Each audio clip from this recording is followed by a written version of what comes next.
I'm Joseph Saladino with Marrow Technologies. I'm joined today by Hannah Zlotnick. Hannah is a bioengineering research scientist at the University of Pennsylvania. Hannah, it's great to talk with you.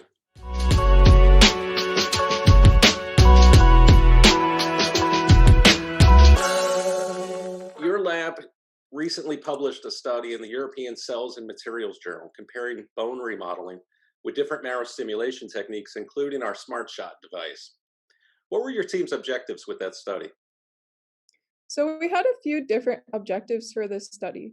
In some of our past Yucatan Mini Pig studies, we have noticed significant effects to the subchondral bone, specifically considerable bone resorption, associated with all-based microfracture treatment for cartilage repair.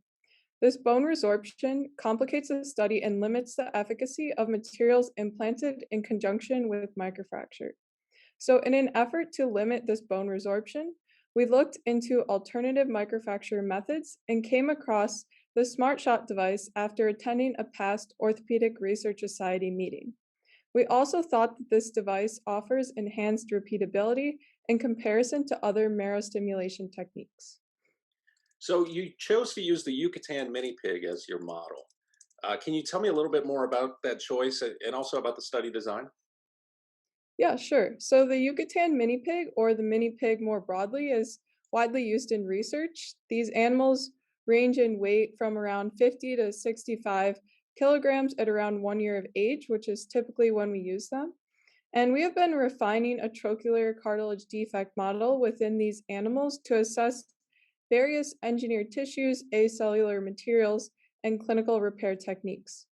In terms of the design of our recent study, we put all-based microfracture head-to-head with K-wire drilling and two different diameter SmartShot devices to assess cartilage repair and bone health.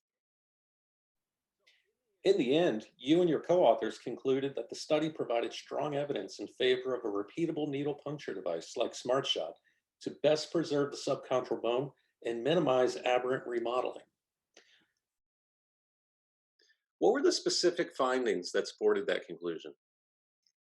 So for this study, our primary outcomes were micro-CT to assess bone compaction and resorption, tartrate-resistant phosphatase or TRAP staining to quantify osteoclasts, and bone mineral labeling using injectable fluorochrome agents. There were the most differences between the K-wire group and the SmartShot condition. The SmartShot created more open channels, limited bone resorption, and did not impact osteoclast number in comparison to native bone. So Hannah, this is an impressive study. Kudos to you and your colleagues at the University of Pennsylvania, and congratulations on the publication. Thank you, Joseph.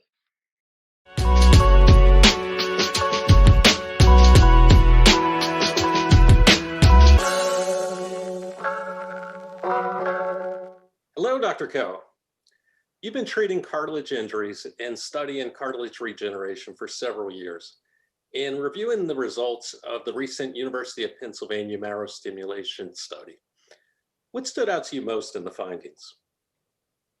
Well, Joseph, all orthopedic surgeons are paying a lot more attention to what's happening with subchondral bone. In fact, that's probably where the pain is coming from. This study clearly demonstrates that the SmartShot needle punch was substantially better than either awls or drilling for the subchondral bone. It didn't crush or polish the bone, but allowed better access and healing.